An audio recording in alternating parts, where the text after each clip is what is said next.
Hi, everyone. I just want to first begin by thanking the organizers, Professor Al-Nasri, many of the students here who had a hand in this conference, and all of you for being here today.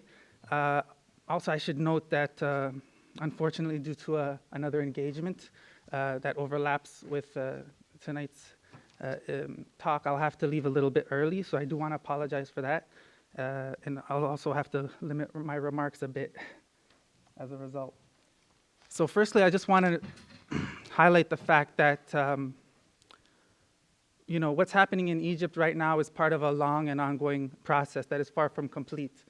And it's important to realize that 2 years after the fall of the former dictator Hosni Mubarak, Egyptians are still taking to the streets en masse to fight for bread, freedom, and social justice, the original rallying cry of the revolution.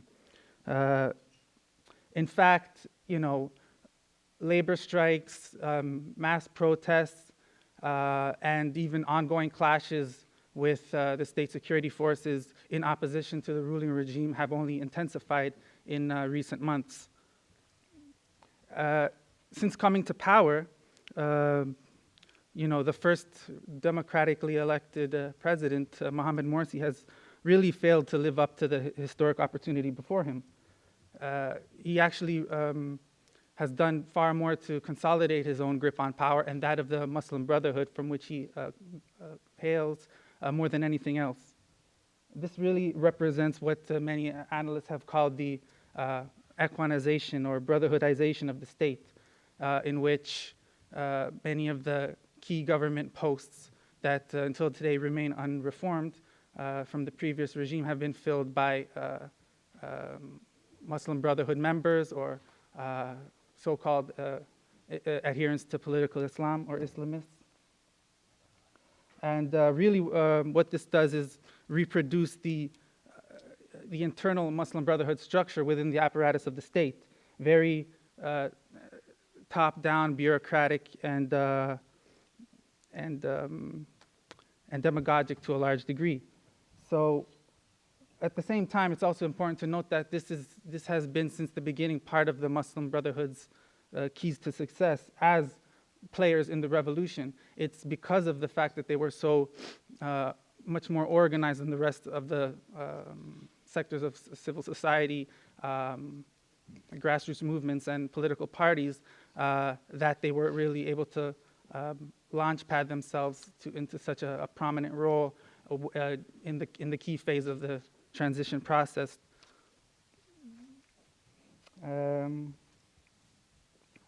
Since in this past year, since Morsi has been in power, we've seen various decisions that have not come over very well with ordinary Egyptians and are indeed very troubling. Most prominent of which is the recent constitutional decree that was issued in this past November, in which basically Morsi usurped all of the legislative and executive powers within his own office and above any judicial oversight. We've seen also mass attacks on labor unions, again, using the mechanisms of legislation to curtail the right to strike and so forth, as well as I alluded to earlier, appointing key attachés or cadres from the Muslim Brotherhood in those positions in order to make that process happen. We've also seen a new protest law that is right now before the Shura Council and yet to be passed, but that again is very problematic and very much reminiscent of a lot of the tactics used by the previous regime under Mubarak and then later SCAF, the Supreme Council of the Armed Forces, where protests have to be announced in advance. Only a limited amount of people are able to participate, and any type of denunciation of the state or government officials can leave protesters liable to arrest and imprisonment and so forth. Again, so what this really signals is more of a continuation rather than departure with the past. Also, apart from that, part of the central to the Muslim Brotherhood's program right now on the economic front has been really nothing short of neoliberal orthodoxy. Right now, they're alongside these various measures I just outlined. There's also a new deal with the IMF, the International Monetary Fund, which will go through, and again, which will entail massive restructuring of the state, more so than has already been taking place, and which is only going to fall further onto the backs of the poor working class and those taking to the streets right now. This has again caused massive backlash, as can be imagined. Just a few months ago, there were massive protests, and which eventually led to clashes outside the presidential palace, right at the gates of power, so to speak, when actually the Muslim Brotherhood mobilized en masse to beat back the protesters using, really violent force, and even detaining and ultimately torturing many of the people they captured. So in many ways, this signaled the Maspero moment for the Muslim Brotherhood. And here I'm alluding to a previous massacre that had happened in October 2011 when the army had brutally massacred over 20 mostly Coptic Christian civilians at a protest. And that was, again, caused a falling out of the people with the army at the time, who they had previously viewed as behind them and part of the revolution, which again we as we know now is far from the truth. So really, there's no going back. Any hope of the Muslim Brotherhood being treated as serious players in this revolution has all but faded away. And again, this reveals the reality to many Egyptians, but for others, it just confirms what they had already known to be true. But at the same time, I want to outline that the problem is much bigger than Morsi himself. All of the underlying structural flaws that have plagued Egypt for the past decades remain firmly in place. We're talking about mass poverty, chronic inequality, as well as systemic corruption at all levels of government. What we need to keep in mind now is that new democracies are not blank slates, right? To a large degree, the dynamics are inherited rather than decided, as has been outlined here. Here I'm referring specifically to the deep state of kind of a long-standing vestige of entrenched interests and privileges belonging mainly to, but not only, the military. And again, nothing has really changed in that regard. This raises some inherent questions on on elections and liberal democracy more generally. Elections alone do not signal a break from the prevailing political and economic order. This is something we have to actually keep in mind. In many ways, without meaningful structural reform, they can end up not leading to change, but just consolidating the status quo under a new kind of guise, and that's exactly what we're seeing today. The key question, I guess, is that, is this something that Egyptians are going to accept? And as we've seen right now, that the answer is no. A lot of the key gains from the revolution have not come from on high, but rather from sustained popular pressure from below. And this is something that's continuing to this day. Egyptians refuse to back down. They've taken to the streets and really are not allowing politics as usual to continue, merely replacing one autocrat with another.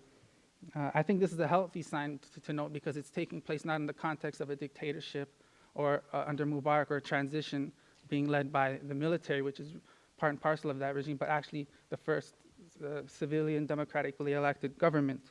So that goes to show that the demands of the revolution really go beyond these kind of prescribed parameters of liberal democracy, and are much broader in scope.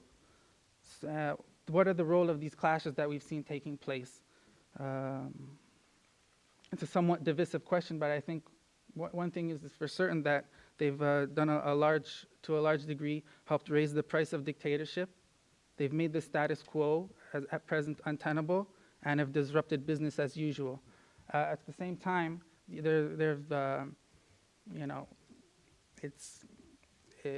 it's causing a lot of chaos, disorder, and instability. But that the price being paid is